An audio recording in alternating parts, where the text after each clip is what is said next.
आणि कोकण विभाग या सगळ्यांची जर ताकद मिळवली त्यात नागपूर विभाग, तर आपण लाखाची संख्या होणार आहे का नाही होणार आहे? मला वाटतं आपण कमीत कमी 2 लाखाची झाले पाहिजे. पण 1 लाख जरी लोक तिथं आली तरी तुम्ही फक्त मला साथ द्या. मी तुम्हाला जातीचा दाखला जात वैधता प्रमाणपत्र द्यायची आम्ही देतो. कुठून तिथून हलणार नाही एवढं लक्षात ठेवा. आणि आज पण तुम्हाला मित्रांनो इथं परत एकदा वचन देतो. लांडगे सर तुम्ही पहिल्यांदा आपण बोलतोय तिथं मॅनेजचा विषय झाला हे बरोबर आहे, कारण पाठीमागच्या गोष्टी घडल्यात. तुम्ही सगळ्या नेत्यांना आणलं पुढं मोठं केलं, परंतु त्यांनी प्रत्येकाने आपापली घरं बनत गेले.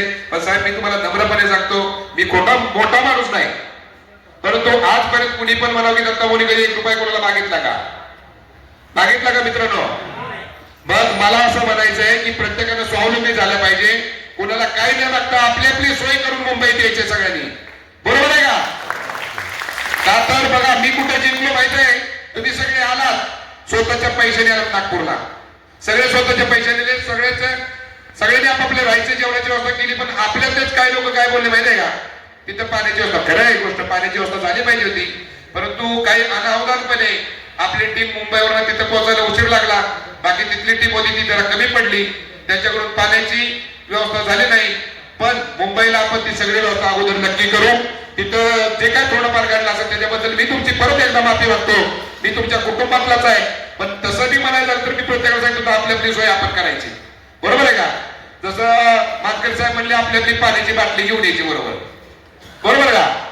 तसं प्रत्येकाने आपापली सोय करायची. तिथं कमी जास्तीला आपण सगळेजण आहोत, सगळी सोय तिथं बाकीची होईल, पाण्याची होईल, जेवणाची कमी जास्त होईल. पण प्रत्येकानं आपापल्या जिल्ह्याचं नियोजन करायचं. आता आम्ही विभागाचं नियोजन देणार आहे, विभाग जिल्ह्याचं नियोजन देईल, जिल्हा तालुक्याचं नियोजन देईल, आणि तालुक्यांनी प्रत्येक गावाचं, प्रत्येक खेड्याचं, प्रत्येक वस्तीचं नियोजन करायचंय.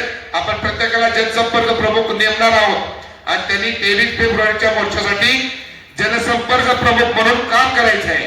आणि ते पण एका दिलाने करायचं. कुणी मोठा नाही, कुणी छोटा नाही. फक्त काय झालं माहितीये का, प्रत्येक वेळेस मी एकट्याने नियोजन करायला कमी पडतंय.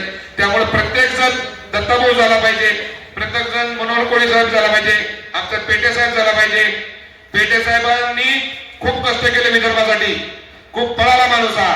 प्रत्येक जिल्ह्यात आले की नाही? आणि साहेब पेटे साहेब वाशिमला आले, बुलढाण्याला आले, अकोल्याला आले, अमरावतीला आले, परत नागपूरला आले. धन्यवाद पेटे साहेब, तुमचे मनापासून आभार. असाच मित्र दर्पणाला प्रत्येकाला असला पाहिजे. बरोबर.